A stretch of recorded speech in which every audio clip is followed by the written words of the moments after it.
এলাকায় ক্রমবর্ধমান দুর্নীতি এবং অভিযুক্ত দুষ্কৃতীদের অবিলম্বে গ্রেফতারের দাবিতে নরেন্দ্রপুর থানার সামনে এক বিশাল বিক্ষোভ প্রদর্শন করল বিজেপি। এই প্রতিবাদী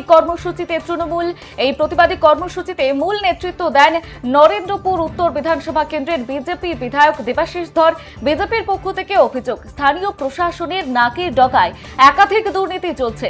শ্যাম বাপ্পা এবং ফেরদৌসি বেগম সহ বেশ কিছু চিহ্নিত দুষ্কৃতী দীর্ঘদিন ধরে অপরাধ করে বেড়ালেও তারা এখনো অধরা।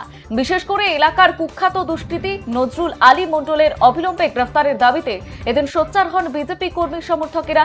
বিক্ষোভকারীদের স্পষ্ট হুঁশিয়ারি, অভিযুক্তদের দ্রুত গ্রেফতার করে কড়া শাস্তির ব্যবস্থা না করা হলে আগামী দিনে আরো বৃহত্তর আন্দোলনে নামবেন তারা।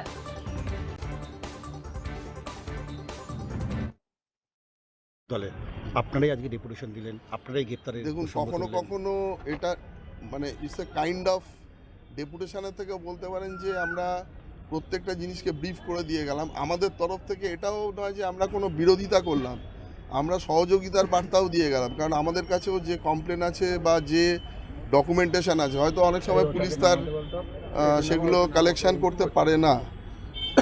আমরা প্রত্যেকটি ডকুমেন্টেশন কোথায় পাওয়া যেতে পারে, কি কি আছে এবং কোথায় সরকারি সম্পত্তি লুট করে মজুত করা আছে, সেই ইনফরমেশানগুলো দিয়ে গেলাম।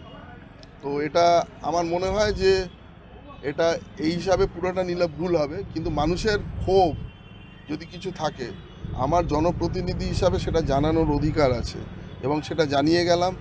আর যারা আবার বললাম যে এখানকার নরেন্দ্রপুর থানার এখনও কিছু লোকজন, আমার কাছে সুনির্দিষ্ট খবর আছে, এখনও পুরনো স্টাইলে নজরুল আলী মণ্ডলের সাথে বা এই সিন্ডিকেটের সাথে যোগ সাজসে কাজ করছে, তারা এখনও ভুলতে পারছে না যে এই ইয়ের থেকে বেরিয়ে যাওয়া উচিত।